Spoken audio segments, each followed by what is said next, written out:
Welcome to the next Zoom session on 250, and we are looking at Unit 4, today's fitting methods.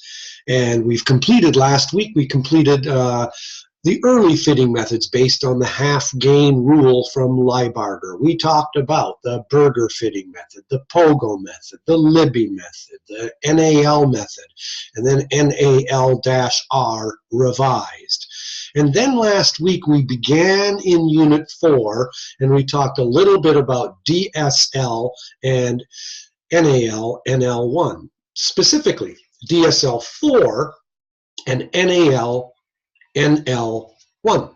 And NL, of course, means nonlinear, and nonlinear, of course, means compression. So these two fitting methods emerged into today's scene because today's hearing aids are no longer linear. Today's hearing aids offer compression.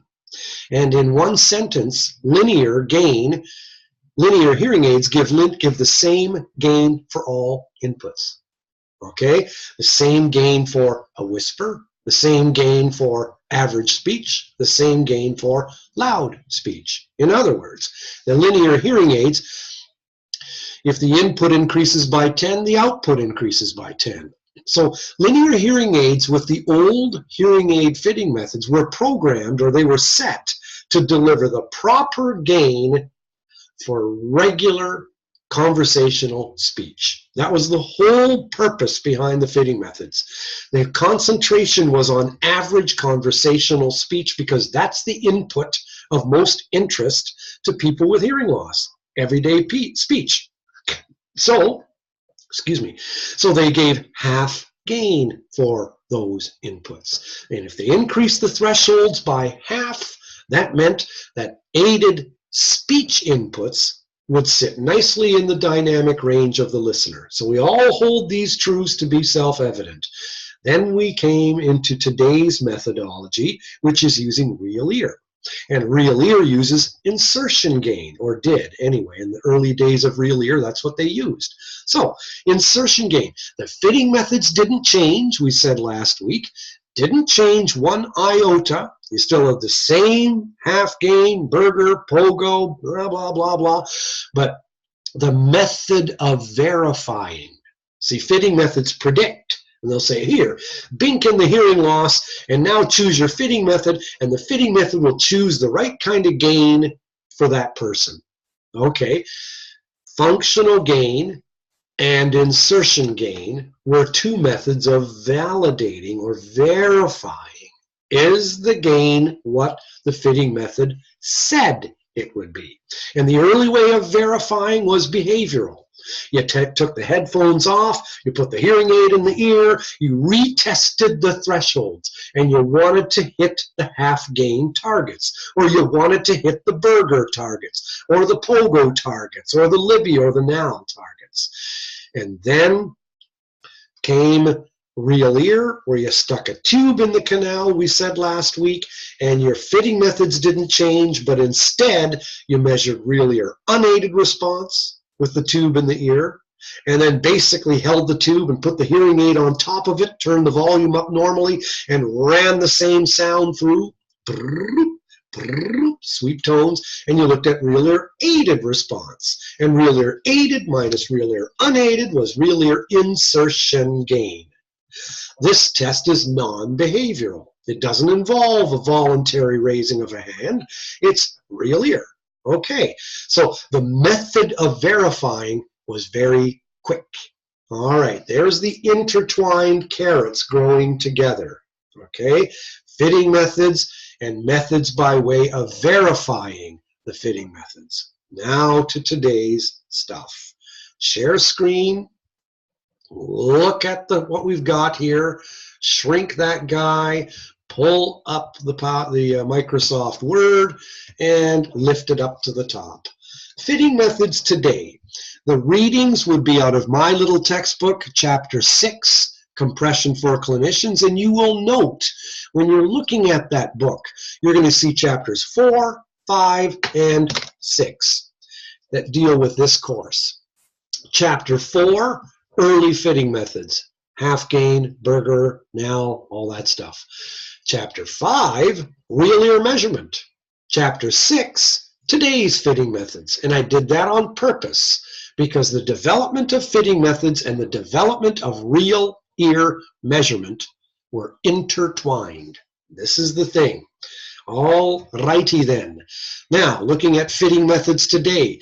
DSL, desired sensation level fitting method. This is the first fitting method that really changed the way we did real ear. They didn't like the old way of doing real ear. Didn't like it at all. Their biggest complaint was, when you're doing a hearing test, you are putting a headphone on an ear, or you're putting an insert headphone in the ear. And when you do that, you are driving a truck over the top of the real ear unaided response. You're killing it. It's gone. Well, if you didn't use the REUR during the hearing test, then why are you using REUR during the hearing aid test? You see, that was Seewald's biggest complaint. If you tested the hearing in a sound field in front of a speaker where you had the guy raising his hand, well, then you are using the real ear unaided response because the sound is coming through your open unaided ear canal. Okay, but we don't do hearing tests in a sound field. We do hearing tests in sound booths with headphones. So that was one of Seewald's biggest gripes and complaints about that. DSL emerged in 1982 out of University of Western Ontario, Canada. Richard Seewald is an American. I believe he's from Connecticut or New England, somewhere around there, but he lived in Canada and still does. He's retired now. He's the professor of audiology who came up with DSL. And he changed the way we do real ear because he couldn't see. The old real ear that we've studied, insertion gain, is not a very good counseling tool. So DSL arose as a pediatric fitting method, and the main goal was to restore the audibility of speech. It started out for linear hearing aids and then was later revised for compression hearing aids, and that's what it says here. There's various versions of it. Now we'll go to our PowerPoint and take a look right at slide number 1, saying the game changer was DSL. They took a dim view of REUR, REIG, all that old real ear stuff because thresholds are obtained with headphones, circumoral or inserts, and REUR is bypassed when you're testing with headphones. Therefore, real ear insertion gain targets are based on thresholds that didn't incorporate the use of one's REUR in the first place. If REIG, real ear insertion gain, is to be used, well, then you should have obtained your unaided thresholds in a sound field, because only then are you truly incorporating one's REUR. He changed fitting methods as well, or I should say not fitting methods, real ear. He changed it as well because they took the focus off of gain and put it to output. Now, remember the fitting method, or remember the old saying here, input plus gain is output. Input is a whisper, input is average speech, input is loud speech, input is traffic, whatever comes into the mic of the hearing aid, plus the gain the hearing aid is giving, and the output is coming out of the hearing aid, smashing into your eardrum. So gain, he said, is just a means to an end. Output rules. Output is the groceries that are literally delivered to your tympanic membrane. Okay? The audiogram he changed to the SPLogram, and the focus became on in situ output. In other words, in situation, hearing aid in situation, output. And you're not doing REUR at all. You're not even looking at unaided stuff. You are mapping speech. You're no longer doing REAR minus REAIUG or whatever. That's a typo. This should be REAR minus REUR. Okay?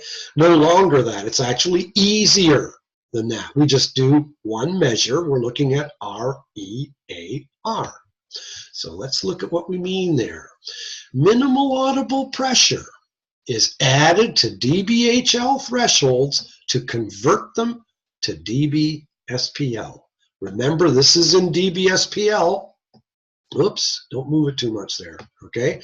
And this is the level in dBSPL required to just barely hear all the different frequencies with one ear under a headphone, okay? Basically, you remember what MAP is. MAF is 2 ears in front of a speaker. MAP is 1 ear in front of a headphone. You know that these result because of the resonance of the outer ear and the concha bowl, because of the resonances of the middle ear and its ossicles.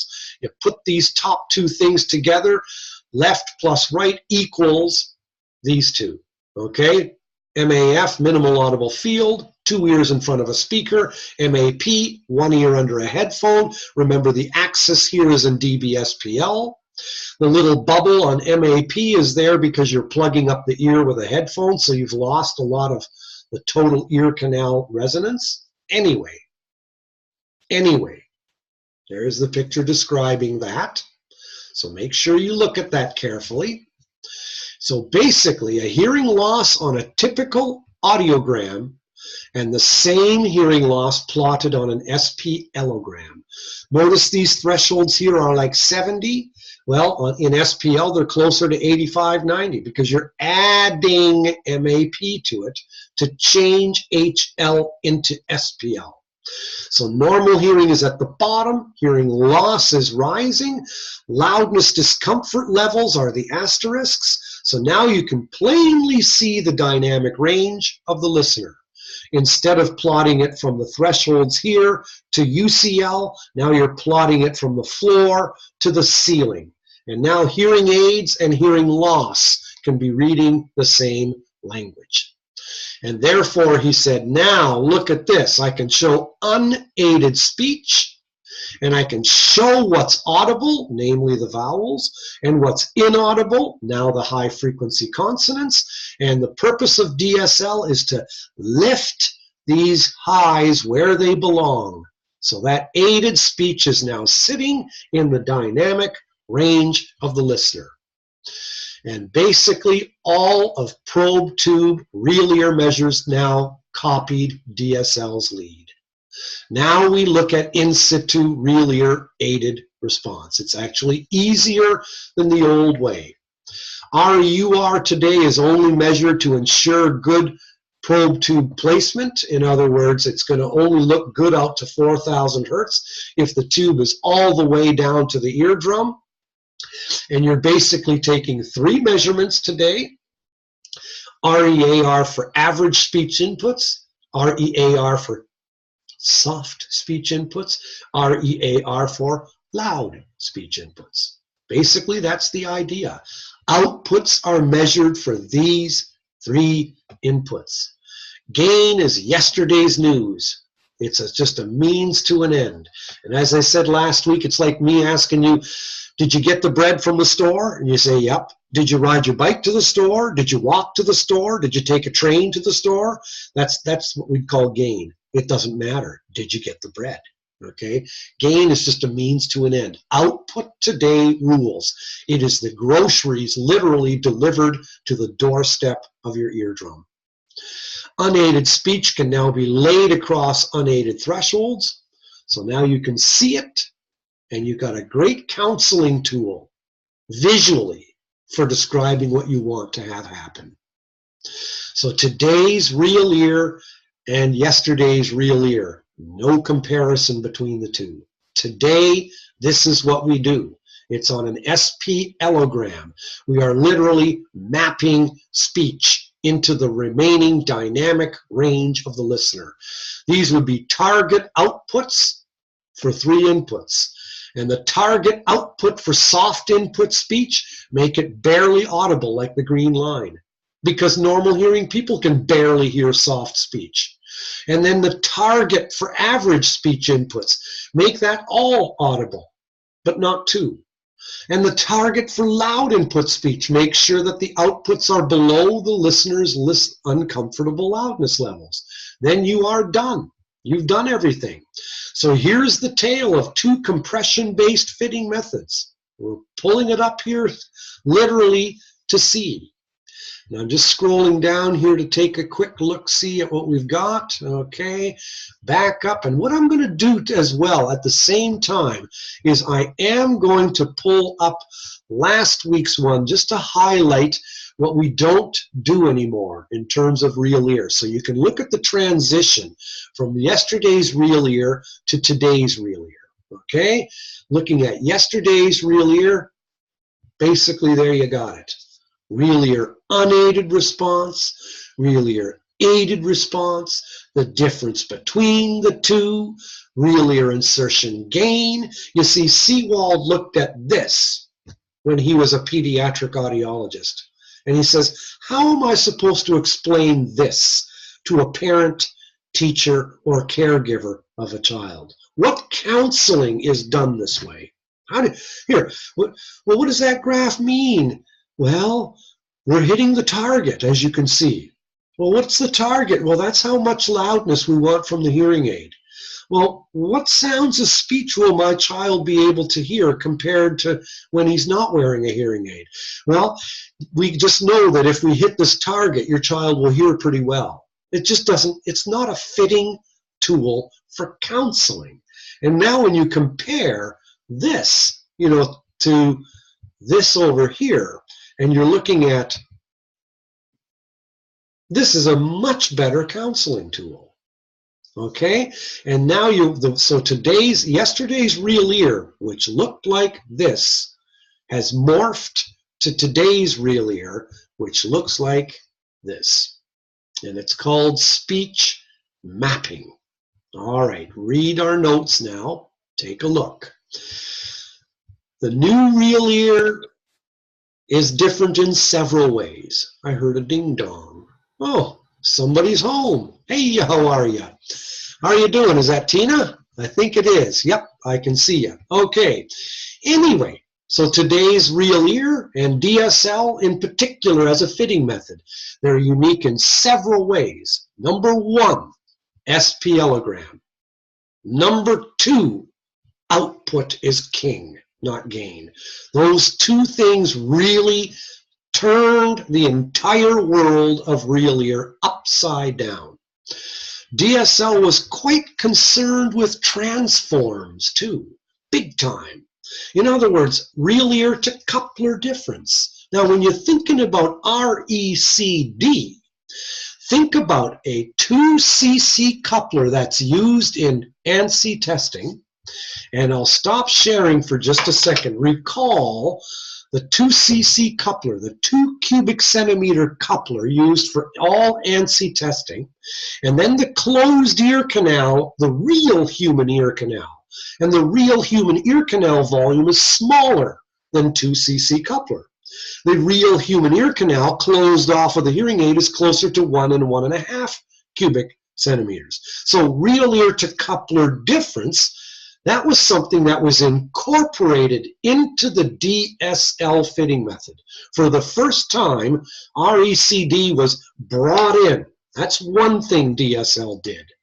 Another thing DSL did big time was it looked at what's called mic location effect, MLE, right here. Mic location effect is the hearing aid a CIC? Is the mic buried deep inside the ear canal so that you can benefit from the resonance of the concha bowl? Or is the mic on top of the ear, as in a BTE, where you don't get that added concha bowl resonance? So all these little things were brought in to make things as real as possible. One of Seewald's phrases that he's been known to say is garbage in is garbage out. So if you haven't built your house on a rock, the house is going to crumble if you build it on sand. So the idea is to have your act together so that you're talking reality, so you can get as close to knowing exactly what the sound is going to be in the person's ear. So real ear to coupler difference, Okay, you've got that. And another reason they did real ear to coupler difference is this is another thing really kind of cool. Because they do the real ear to coupler difference, and you can measure this on real ear equipment. It takes about 10 seconds. You measure the coupler, you take it off, you put a foam plug inside the ear canal to simulate a hearing aid, and run the same tones, boom, hit the button, bam, there's your RECD. And what did we say RECD usually is in the average person? About 5 dB below 1,000 hertz and about 10 dB above 1,000 hertz. In other words, if you look at an ANSI test and you're looking at the full-on gain or the reference test gain or the OSPL 90, whatever you're looking at in an ANSI test, okay, ANSI is based on 2cc coupler. So if you want to know whatever the ANSI test shows and you want to think, well, what's going to be happening in a real person?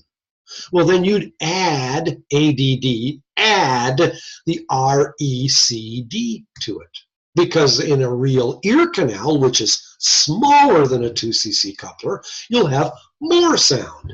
The 2cc coupler underestimates what's taking place in an ear canal.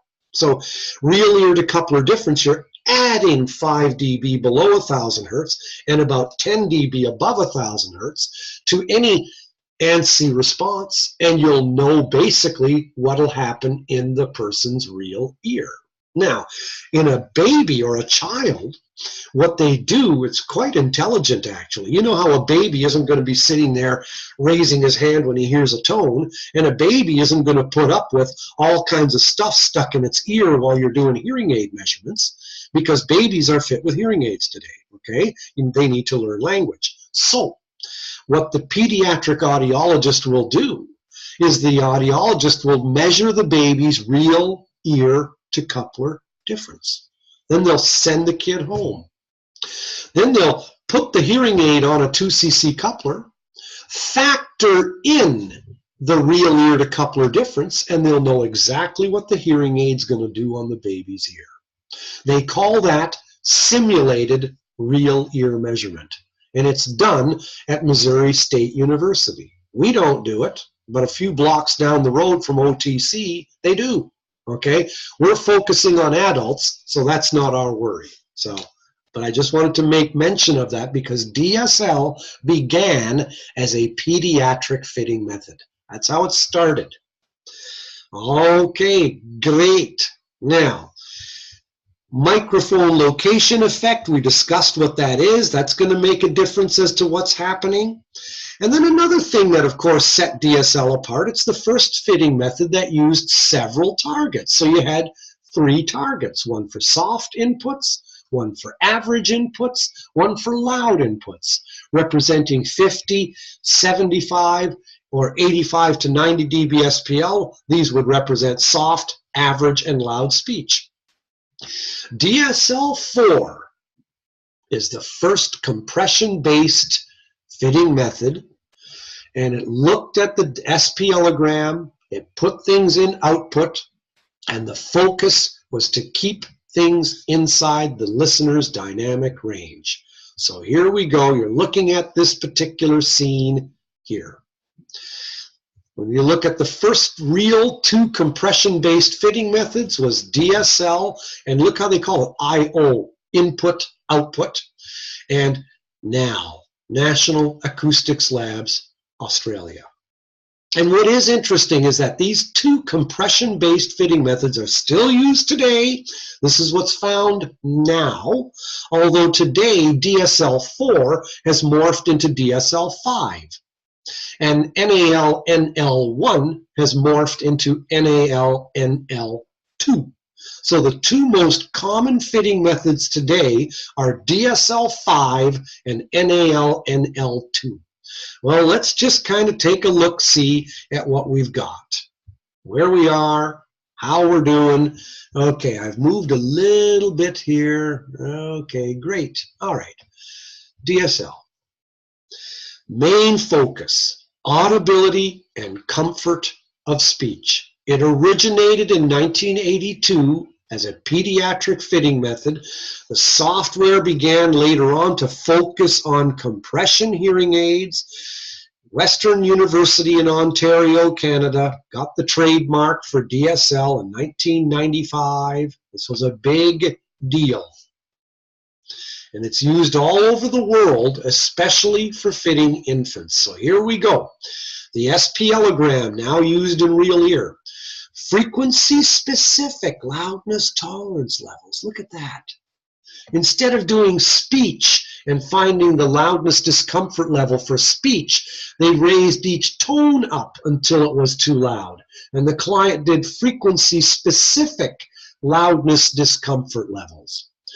And now you can see the hearing thresholds plotted upward. And notice that the vertical axis is reading in dB SPL, no longer HL.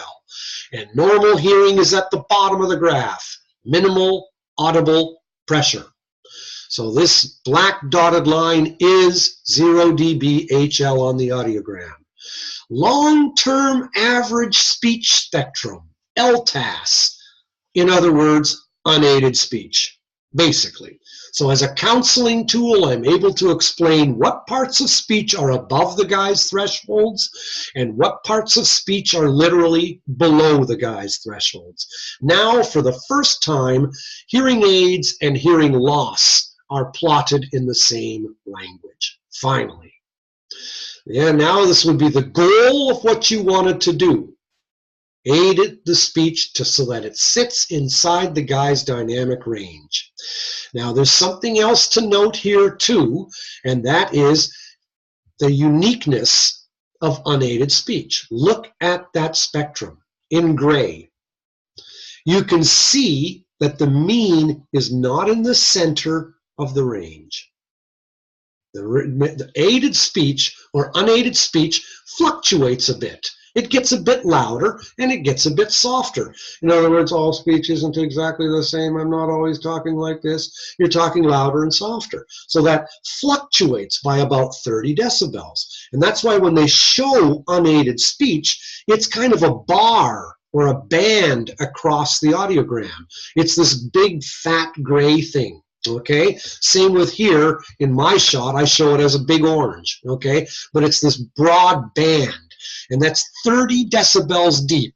If you look at it, look at this, from 40 up to 70, okay, it's 30 decibels deep. So the top range is around 70-ish, the bottom range is around 40-ish. And the average sits there right around like this. Notice that the average ain't in the middle. That's the point.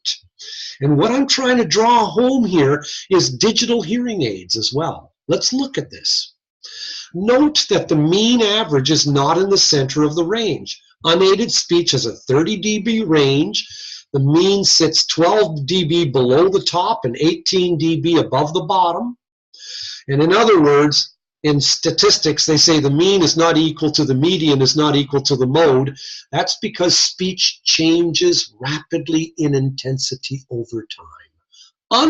Unlike a fan or an air conditioner, which stays zzz. Turn on an air conditioner, it stays, it's just noise. The background traffic, once in a while, honk, honk, but basically, background noise stays the same in intensity over time. Now, what do we mean by the mean? The average. What do we mean by the median? The middle value of all the numbers. What do we mean by the mode? The number that occurs most often. Well, let's talk about background noise. Ambient or amplitude modulation. Background noise is like the top one. The intensity stays fairly stable over time. That's noise, but look at speech, the bottom. Look at how much it modulates, how much speech rapidly changes in intensity over time. It's constantly going up and down, up and down, up and down. Because of that, because speech is rather staccato, choppy, therefore, we've got weird statistics. Now look at the blue bell curve. Now think of a 6th grade teacher who's teaching a class. Some students got A's, some students got B's, some students got C's, and some got D's. So the horizontal axis you can think of as the grade, and then the vertical axis is the number of kids that got that grade. So when you're looking at a bell curve, okay, like this blue, you're saying, hey, most of the kids got B's and C's. Fewer kids got A's and fewer kids got D's. Okay, that's called a normal distribution. Well, in intensity and background noise would have the same kind of bell curve. In other words, most of the noise intensity is going to be at some particular value. So I just drew a dotted line. Most of the intensity is fairly steady in intensity over time. But when you're looking at the red or the orange here, that's the statistical distribution of speech intensity, which is all over the map. So speech is a weird, read ODD, odd sound. Dogs and cats must be laughing their heads off at us. When they were sitting there up on 2 legs, they're on 4, we're standing on 2, and we're making weird sounds coming out of our mouths, like I mean, they don't understand speech. They're just listening to us talking. So speech is, I mean, a cat just, meows and a dog barks, but we're sitting there popping and fizzing and speech is just hilarious when you think about it. It's comical. So the distribution of speech is weird in terms of its intensity, and that's how come the mean isn't in the center of the range. It's because of this. Now, does this have to do with digital noise reduction? Digital hearing aids. They're trying to sample. Is the sound coming into my mic, does it look like the top, or does it look like the bottom? And is the distribution of noise intensity like a bell curve, or is the distribution of noise intensity insane? And if the distribution is insane, it must be speech. So amplify the crap out of it. And if the distribution of a noise intensity is like a bell curve, in other words, if it's fairly steady in intensity over time, then reduce the gain. And that's exactly what digital hearing aids do with digital noise reduction. But all this is not to deal with a hearing aids class so much. This is DSL fitting method. But that's why DSL plots and looks at unaided speech, and that's why this line isn't in the center of the range. And you're always going to see that, but the purpose of this little discussion was just to describe why that's the case. All right, cool. Now look at this goal of DSL, because this is very important. It separates DSL from NAL. Look at the loudness relationships among the speech frequencies on the audiogram.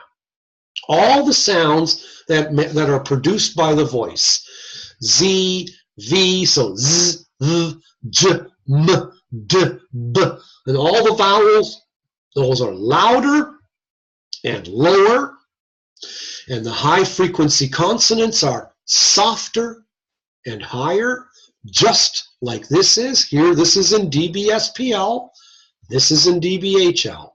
Same story, okay? Same story. So DSL tries to preserve this relationship because DSL says that's how people hear. We hear the low frequencies of speech louder than we hear the high frequency consonants. So if that's the case, okay, high frequency consonants are softer than the vowels, and DSL says, well, if that's the way normal hearing people hear it, we want hearing impaired people to hear it like that too. So DSL goal is to make all these speech sounds audible, but not only that, it wants to preserve the loudness relationships among adjacent speech frequencies. This is the point, and this is what makes it different from now. So DSL-4 used to say soft inputs are like 50 to imitate soft speech, medium inputs are 70, and would try, and they would try to make the targets halfway between thresholds and loudness discomfort levels. Loud inputs are like 90, and those should be near the listener's discomfort levels. Okay, so here's a plot. This is actually a real case, a real client being fit according to DSL. Now look at MAP, normal hearing on the bottom. You can see that. Here's the person's hearing loss plotted upward. So the person had a real high frequency hearing loss. Here the asterisks are frequency specific loudness discomfort levels. And the plus signs are the targets for DSL-4. Those are the targets. Notice how they're halfway. They're right in the middle of the dynamic range, especially these here. See that? So that's what DSL-4 said, hey, let's try and hit those targets. But remember too, DSL-4 was always thought to produce excessive high frequency gain. Look at these targets. Look where my cursor is here. Here's what the hearing aid was actually doing on the person. The white line, or the solid black line. Hitting target, hitting target, hitting target, a little below, way below. Look at this. Look at how far short of target I am. It's like, so DSL-4 had really a high target of high frequency gain, but it also actually prescribed more low frequency gain as well. How come? Because of this. Because low frequencies of speech are normally heard louder. And DSL tried to preserve that loudness relationship. So DSL-4 was really a power-hungry hummer. I mean, it provided a lot of low frequency gain and output and a lot of high frequency gain and output for different reasons on either case. Now, here's an old real ear system. One of the first real ear systems to come out. It's called AudioScan, and it was sold all over the USA. It was made in Canada, but it was sold all over Missouri, all over Florida, all over Texas and California. Okay? Then came NAL, NAL-NL1, nipping at the heels of DSL-4. And NAL, NAL nonlinear, meaning compression, nonlinear version 1. So you had NAL, then NAL-R, and then NAL-NL1. Originated out of Sydney, Australia, another pinko British Commonwealth country, just like Canada. We've gone so far left, we've left America. Anyhow, it developed from NAL-R and from NAL-RP for profound hearing loss, which we'll talk about in a little bit. But the main focus of all NAL methods, including NAL-NL1, mark this well, is to amplify unaided speech frequencies so that they are equally loud. In other words, recall the DSL goal was to preserve this loudness relationship among speech frequencies. NAL said, flap doodle. We don't care. They do not try to preserve this normal loudness relationship among speech frequencies. Instead, NAL tries to make all speech frequencies contribute equally to its overall loudness. So even though normal hearing people hear like this, NAL wants to make aided speech frequencies all sound equally loud to the listener. So NAL provided less low frequency gain and output than DSL-4. So in contrast, I'm writing NAL tries to equalize loudness and make all speech frequencies contribute equally to its overall loudness, amplify unaided speech frequencies so that they are all equally loud to the person, and they thought that this would result in maximized speech intelligibility. For normal hearing people, the lows are normally heard the loudest. if we preserve loudness relationships among the speech frequencies, then you're going to amplify lows more than the others because the lows are normally heard louder. And that's why NAL NL1 offered a lot less low frequency output than DSL4, because DSL4 sought to preserve the loudness relationships and NAL did not.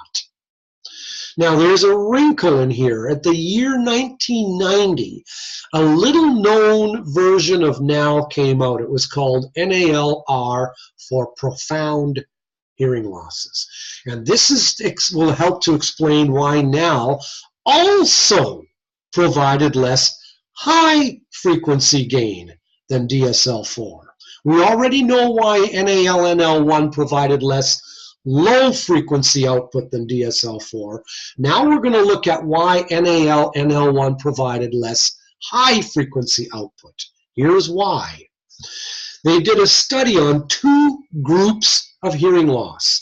One group had a severe to profound hearing loss looking like the white. The other group had a severe to profound hearing loss looking like the yellow. Now notice the white has better hearing in the lows and worse hearing in the highs. Notice the yellow is a flatter frequency, flatter thresholds, okay, more even thresholds across the frequencies. Well, look what NAL found. They found out that the people with the better hearing in the lows and the worse hearing in the highs, these guys wanted more low frequency gain than the yellow did, even though their hearing was better, and they wanted less high frequency gain, even though, whoa, what the Sam, even though, oh boy, something weird's going, even though the thresholds were worse. And that's exactly backward to what you'd think. It goes completely back-asswards. And the reason why is because these high-frequency hair cells are essentially dead. And you can help the dying, but you can't help the dead. So DSL didn't think like that. NAL did. NAL thought, okay, for these guys with really poor high-frequency hearing, don't focus your energies there at all. Just leave those alone. Concentrate on aiding where the hearing is the better. Don't try to fish after those deep fish, because they're barely there. So NAL really made a distinction between what's set up here, audibility and effective audibility. Okay? In other words, audibility is the thresholds, but effective audibility is how much meaning can you make from sound that over there. In other words, this may be the thresholds that I'm showing here, okay, but how much meaning can the listener make from sounds that are over there?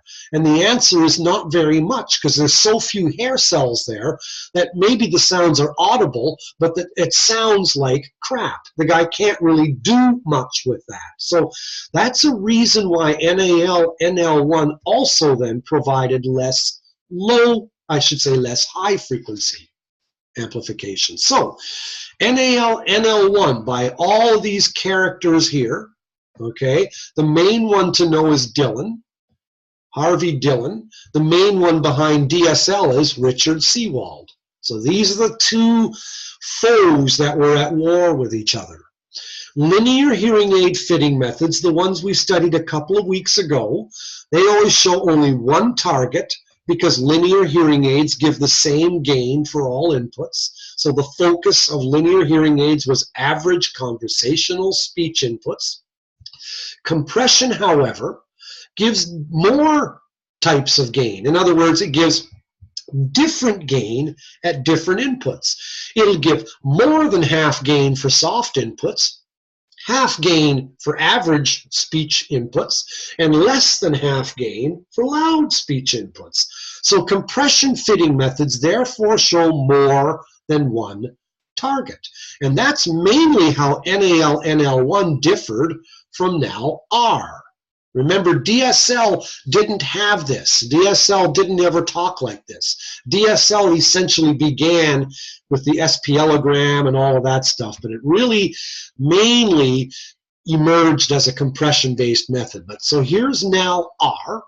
So I'm just giving you a fictitious target. I'm just picking a target just out of thin air, and I'm showing this would be the target gain for some listener based on some hearing loss according to now R. And now its cousin, or the new one, NALNL1. How did it differ? It differed like this. Instead of having one target, it had 3. And notice not only that, notice that the gain for 50 dB inputs is most. The gain for 65 average speech inputs is less, and the gain for 80 dB inputs is even less. That's in keeping with what I was saying here. Okay, different gain for different inputs, most gain to soft inputs, half gain to average inputs, and less gain to louder inputs. Okay, but here's the other thing to notice. Look at how these targets are cut off. They don't go all the way to the end. They stop. And the reason why is because now NALNL1 said, we don't really care what goes on at the client's worst hearing levels. We don't really care about these thresholds here. They don't mean much. So that's why our targets are going to concentrate on where the hearing is, not where the hearing is not. And so NALNL1 targets tended to end in thin air. Okay, so you've got 2 things to note here. NALNL1 offered less low-frequency output than NAL did because DSL4 tried to preserve the loudness relationship among adjacent speech frequencies. And second of all, NALNL1 provided less high-frequency output than DSL4 because NALNL1 fell in love with the cochlear dead region philosophy.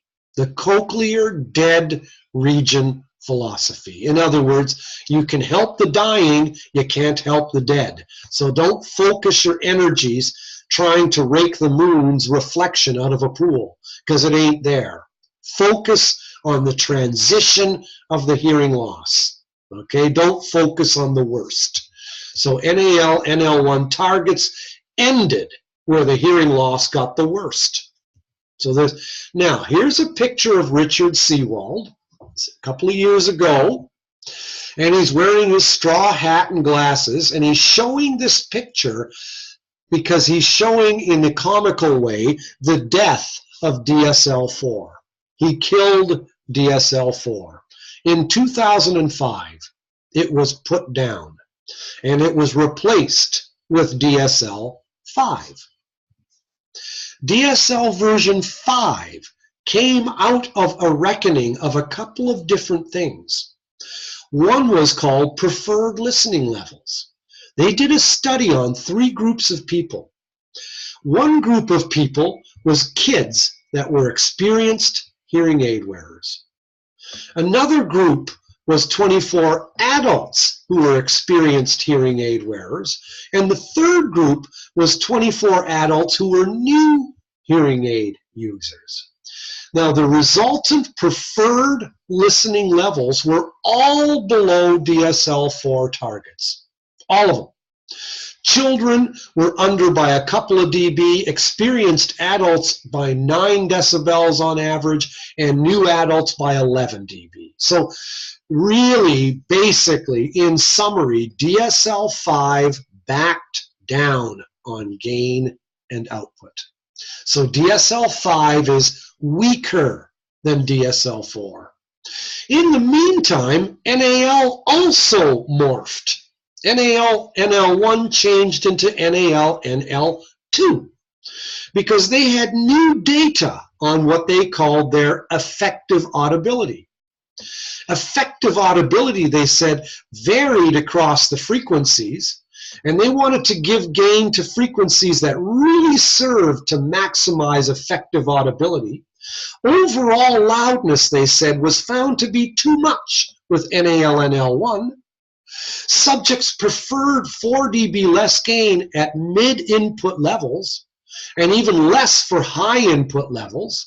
Basically, the take-home message is this.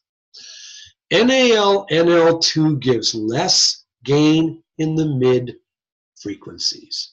Put a star by that one.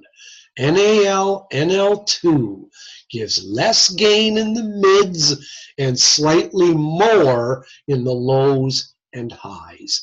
Basically, NAL-NL2 offers flatter targets. Flatter. Okay, so let's look at this. Here's a picture from NAL-NL1, NAL-NL2. You're looking at 6 lines. NAL-NL1 is the top 3 right here. And you can see the gain that they wanted for 50 dB inputs, 65 dB inputs, 80 dB inputs. And then the thicker lines are NAL-NL2. And those are the prescribed gains for the same inputs of 50, 65, and 80. And look what you can see. The more, I'll bring it closer here. The lighter lines, okay, this guy, whoa, back up, Jack. This one here, and this one here, look where my cursor is. This is NAL-NL1. This is NAL-NL1. And this one's NAL-NL1. These are the target gains for 50, 65, and 80 dB inputs. Most gain, the dashed line right here where my cursor is, that was NAL-NL1 prescribed target gain for 50 dB inputs, less gain for 65, and less gain for 80. But look at how they're all bumped in the middle. Okay, how the mid frequencies are getting the most. And this is just from some, read what it says here. For a gently sloping hearing loss, the NAL-NL1 thin lines and NAL-NL2 heavy lines targets are shown for 3 input levels. Okay, so now let's look at the thicker lines, NAL-NL2. And notice, dash, dash, dash, less in the mids, more in the highs, more in the lows. For average inputs, more in the lows, less in the mids than here. Here's NAL-NL1 for 65. This is NAL-NL2 for 65 inputs. And then more in the highs. And then for loud inputs, 80. Less in the mids than NAL-NL1. Here's NAL-NL1, and this is NAL-NL2. And so you can really see kind of a flattening effect, whereas NAL-NL1 tends to give more bump in the middle, NAL-NL2 gives more in the lows and more in the highs and less in the middle. Look at here for a different loss. Same comparison, same thing. Comparison of NAL-NL1 and NAL-NL2 for a flat 60 dB hearing loss for input levels of 50, 65, and 80. And look at once again, NAL-NL1 is the green. NAL-NL2 is the black. And you can see once again that flattening effect. Okay? And that's how NAL and NAL1 and 2 are different from each other. So let's take home some comparisons here. Let's look at flat hearing loss. Okay, now this is out of my textbook. So you'll see this in chapter 6. Have a look, okay? Here's a flat loss of 60. And now look at this flat loss of 60 is changed into SPL. Now notice, watch my cursor, watch what I'm doing. See how the red O's are the very same shape as the dashed black line. Because MAP is 0 dBHL, so it is this flat line. And notice how the red O's are exactly 60 decibels above the thresholds. So I've just taken this line here at the bottom, raised it up by 60 dB, and there you go. So this flat loss is presented on an SPLogram like this. Okay, you're simply taking these thresholds and you're adding these values to those thresholds to get these. Okay, now the asterisks, loudness, discomfort levels, and DSL-4, mark this well, DSL-4, okay, the plus signs are the targets. And notice how the plus signs are right in the middle of the dynamic range. Now look at how DSL-4 differs from NAL-NL1. DSL-4 is the yellow dashed lines. So in this case, what I did was I programmed a hearing aid to hit the targets of DSL-4, and then I programmed the hearing aid to hit the targets of NAL-NL1. And that's the white line. So for the same loss, look at this. NAL-NL1 is asking for less in the lows and less in the highs than DSL-4. Now the reason why, again, let's take this home.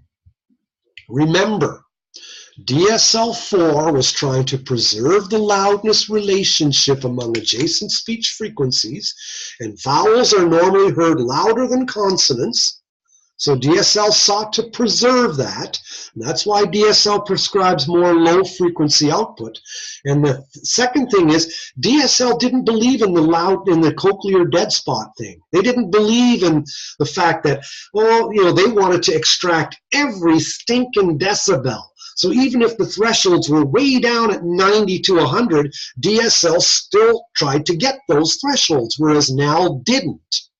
So because of that, NAL-NL1 tends to prescribe less in the lows and less in the highs than DSL-4. Let's look at a more sloping loss. Okay, now you're looking at a sloping hearing loss. And here's the guy's hearing loss on the right. Notice the DSL-4 targets are right in the middle of the dynamic range, the black plus signs. And now here, notice that the differences are only in the highs. Well, the reason why is because the guy has no hearing loss in the lows. So both fitting methods aren't prescribing anything in the lows, but where the guy's hearing loss is mostly in the highs. But here, DSL strives to amplify those highs. NAL-NL1 says, Jack, those are the worst hearing levels. We're not fishing after those. There's too few hair cells to make it worthwhile. Now you're looking at a comparison between DSL-5 and NAL-NL1. And you've got three things you're looking at here for kids, adults, and NAL-NL1 for adults. Flat loss once again, flat loss once again. And notice how NAL-NL1, I want to draw your attention to this one in particular. Notice the bump in the middle. NAL-NL1 loved those mid frequencies.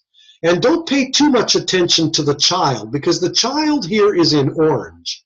And the orange with DSL always asked for more for kids, because kids have to learn language. That's why DSL-5 had a different version for adults and a different version for children. Okay? So DSL-5 for children was buku output. DSL-5, remember, we're not talking DSL-4 anymore. We've morphed. We're into DSL-5. Here we compared DSL-4 to NAL-NL1. Now we're comparing DSL-5 to NAL-NL1. Okay, so now focus on the adult, the yellow. So you're looking at DSL-5 targets, more in the lows, less in the mids, similar in the highs. How about for a sloping loss? Same comparison. Sloping loss, okay? For kids, DSL-5 is asking for the most. And now for adults, look at how now, once again, has more in the mids, less in the highs. And look again how the target ends in thin air. Look at how the NAL-1 target ends, okay? DSL goes, all the way to the bitter end, bro, okay? NAL-NL1 says, nah, we're going to back off. So NAL-NL1 provided a lot of output and gain for those mid frequencies, and even more than DSL did for the mids, but less for the highs, for the sloping loss. And again, similar for the lows, because there's no hearing loss in the lows. Okay? So now let's move to a comparison between NAL-NL1 and NAL-NL2. Here's the loss, here's the hearing loss, and now look at over here, NAL-NL1, more for those mids. NAL-NL2, look at how its targets go all the way out to the end again. NAL-NL2 abandoned ending its thresholds in midair. They abandoned it. They left it alone. Let's look at these targets here for a sloping loss. Now we're comparing not NAL-NL1 to NAL-NL2. Now we're looking at DSL5 versus NAL-NL2. Today's two front runners. 2018, okay, we are at Nowsville. Here's your sloping hearing loss on the left. Here it's shown on the SPLogram on the right. And here's the difference. DSL5, a little more. NAL-NL2, a little less. Okay, not much less, just a little bit less. Really, the two targets are so close that a man on a flying horse is going to be hard-pressed to recognize the difference. So really, this is where we will end for today. We'll just end with these comparisons. Next week, I'm going to do the comparisons once again, just to highlight these, just to show in general the comparisons among the fitting methods. And then we'll get into a newer topic here. We'll start to look at what we've got in terms of real ear and fitting methods. And we'll just kind of finish off the topic between and describe what the fitting methods want versus what you actually get with the hearing aids. Okay, so that's how we'll finish Unit 4 next week. Right now I'll stop sharing. I'll ask our one listener, Tina, if she has any questions. If you do, go for it. If you don't, great. We'll see you next week. You didn't miss much, Tina. I'd only been going on for maybe 5 minutes, but feel welcome to take a listen to the earlier part before you got here. Anyway, thanks for showing. It's always great to have at least someone listening on the other end, okay? So I will stop recording here and say adios, amigos.